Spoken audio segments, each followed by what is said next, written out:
Hello student, class 12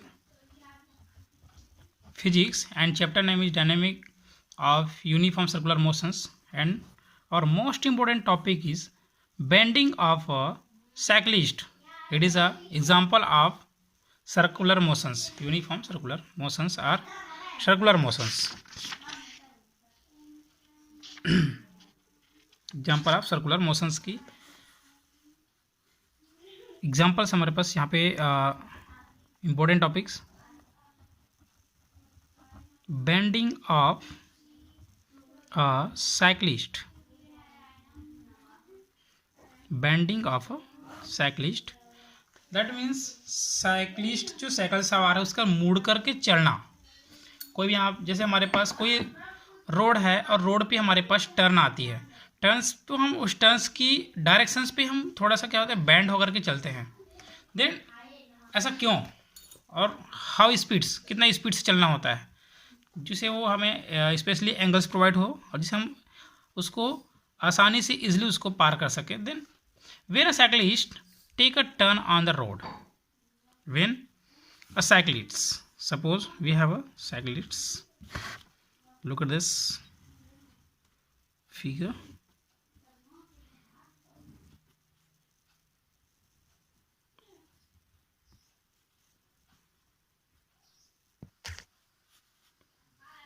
When a cyclist take a turn on the road, he performs circular motions. जैसे ही turn road पे आता है तो circular motions को perform करते हैं।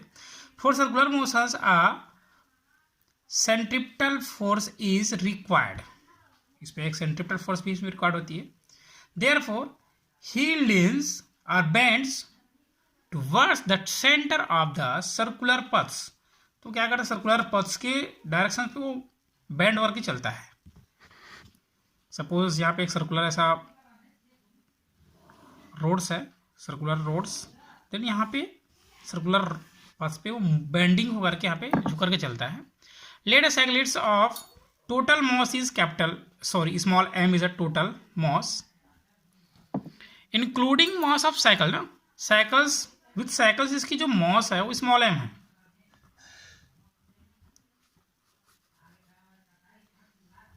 mass with cycle is a small m. Be moving on the circular path of radius r, ये जो हमारे पास सर्कुलर पथ है इसके रेडियस r है, and circular path of radius,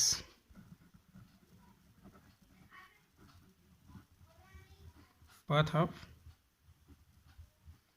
radius is a small r, and speed of the cycle is v, and speed is small v, and angle theta with the vertical के साथ हमारे पास जो angle theta with the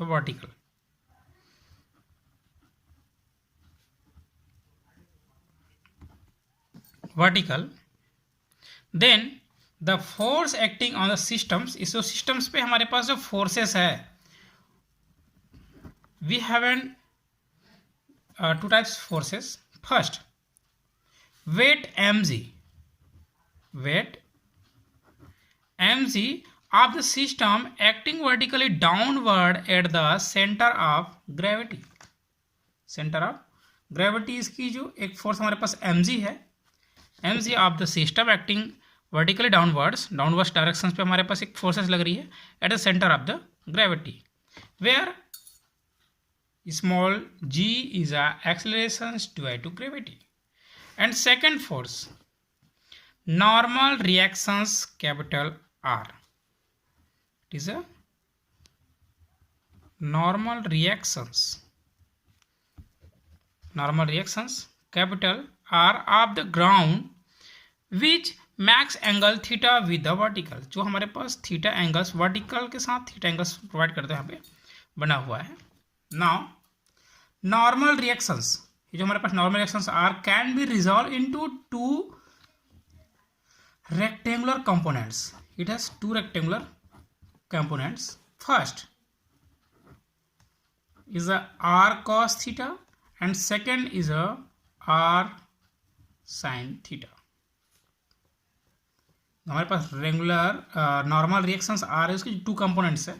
first is a r cos theta acting vertical upward, इसकी जो वो है कौन से रिएक्शंस पे upward, that means this r cos theta acting vertically upwards which balance the weight mg.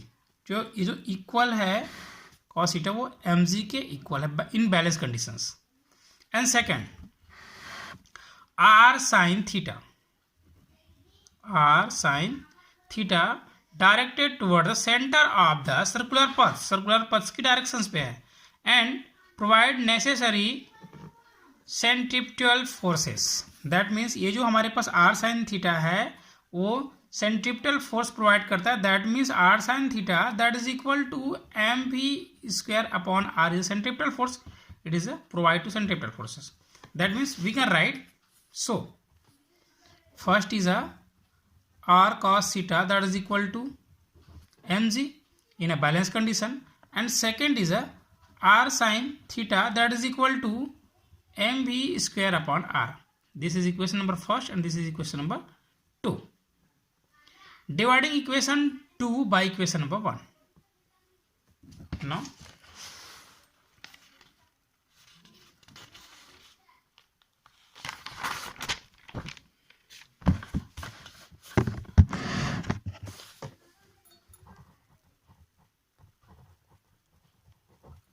dividing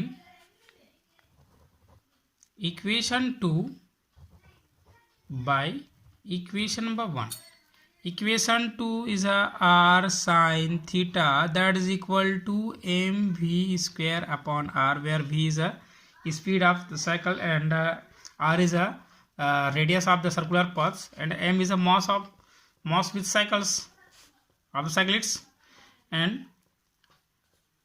dividing by equation number 1, then r cos theta divided by mg. r to r clear out. Sin theta upon cos theta equal to mv square upon r into mg.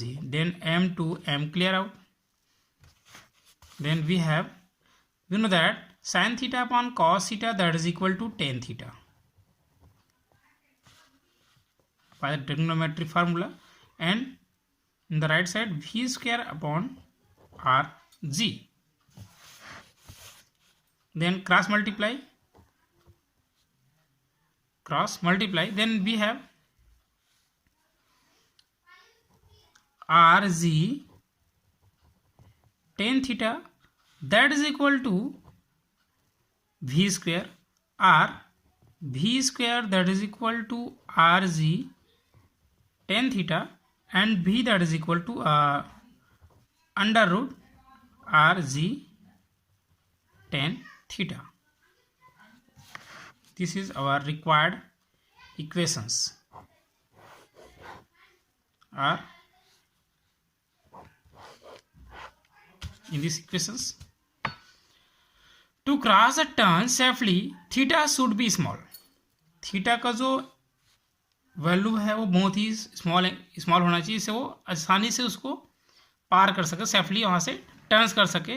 From equations number in this equations number 3 it is clear that theta that means tan theta will be less. इसकी जो value होना चाहिए tan theta की जो value है वो less कब होगा? If v is small and r is more.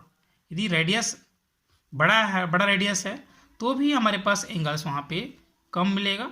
Are speed जो है कम होगा फिर भी हमें एंगल्स कम मिलेगा. आपने एक चीज़ एक्सपीरियंस किए होंगे, जब हम साइकिल चलाते हैं, यदि हम दूर से मोड़ते हैं कहीं जा करके तो हमें कम वहाँ पे बेंड होना पड़ता है.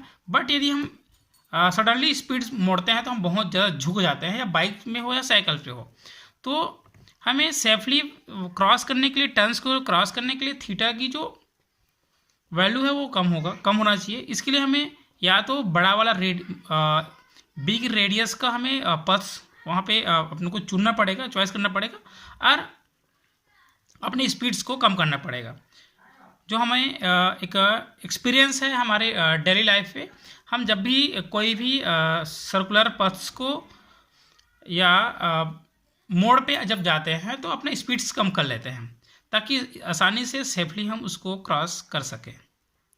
Therefore for the safe crossing on circular turns, the speed of cyclist must be less and radius of the path should be more. हमें कोई भी सर्कुलर मोड़ को पार करने के लिए हमें स्पीड्स को कम करना होता है और बड़ा रेडियस पे लेकर के हमें मुड़ना होता है, जिससे हम आसानी से उस मोड़ को और टर्न्स को हम क्रॉस कर पाए। Thank you.